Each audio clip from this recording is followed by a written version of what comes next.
Setelah pencalonan Gibran Rakabuming Raka sebagai calon wakil presiden Cawapres Prabowo Subianto, kini suami Selvi Ananda dipecat dari kader Partai Demokrasi Indonesia (PDI Perjuangan).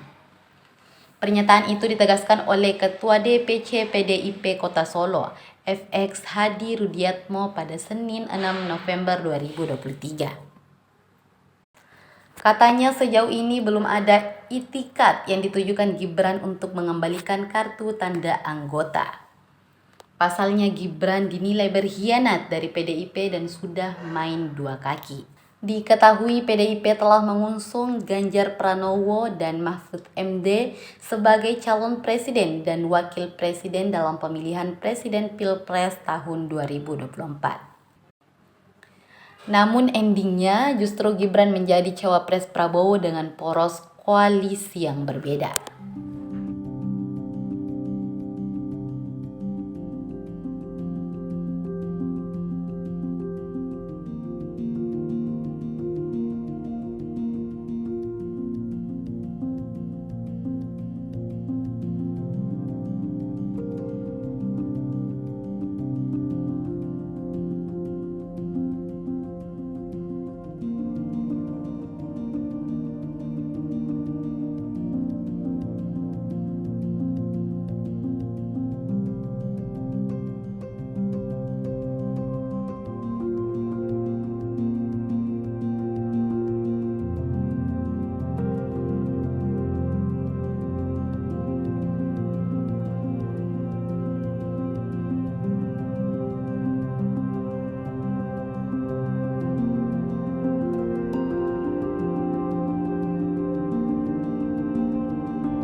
Download Tribun X sekarang, menghadirkan lokal menjadi Indonesia.